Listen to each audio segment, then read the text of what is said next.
A lot of people have drawn parallels between programming and the hardwiring that we do in biomech devices. That's actually incorrect on two possible states. Number one is that when you try to make a mobile processor in the real world, a computer is far from convenient. Great on the desk, sucks in real life.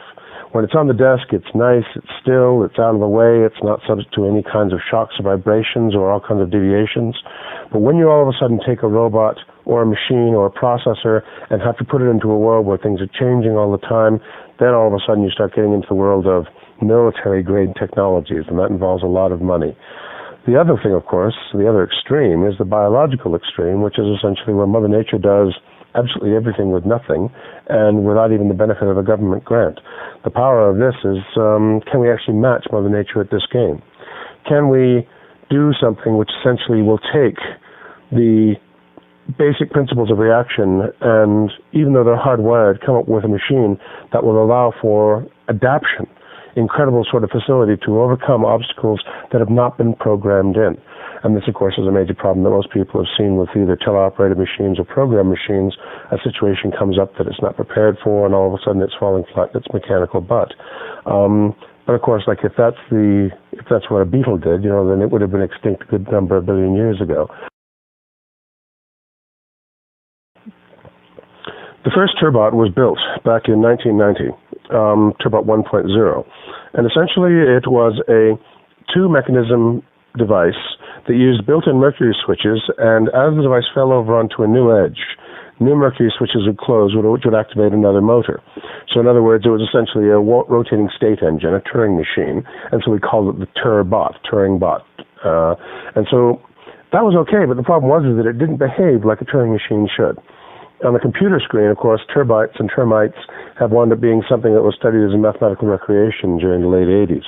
And of course, the patterns they generated are actually quite cool, but they're quite thorough.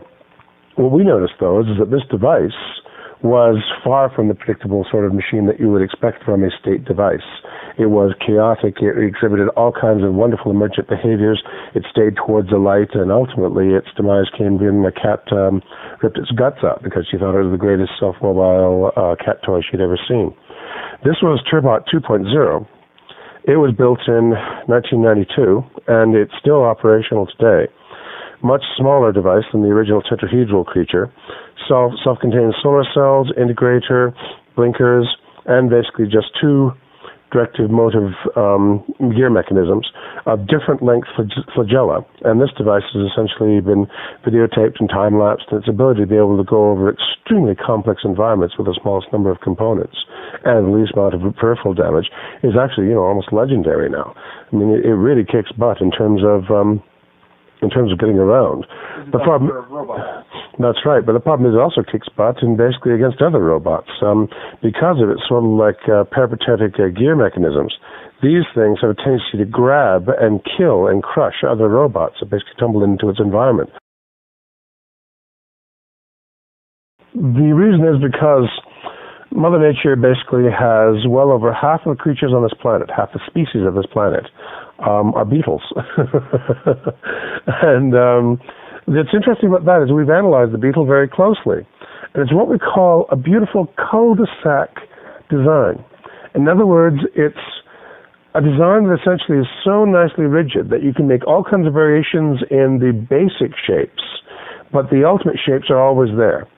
And of course, there's one very nice little feature about 6 legs, and that is that you can have 3 legs on the ground, 3 legs gripping something, 3 legs holding you up, while the other 3 legs are actually doing something else. And so a lot of people said, well, geez, Mother Nature did that, so therefore she must know what she's doing, so let's build a big one. The thing is that they seem to have missed a lot of the point. The reason that insects have 6 legs is not to hold them up, but mostly to hold them down. Because when you are a bug only about, an inch or so long, you are extremely light with respect to your world, but of course if you're living in an extremely hostile world that's mostly filled with great up and down cliffs. When they tried to build these large 6-legged machines, I'm sure that they had dreams of what they would actually do and go much farther. But ultimately they were after wheel-like designs. They wanted wheel-like stability, wheel-like structure. They wanted to make certain that there was always a tripod, 3 legs on the ground, when the device basically wanted moving itself. This is because computers and human beings that have to ride with them or look at them basically are very fragile, and the less vibration you can give them,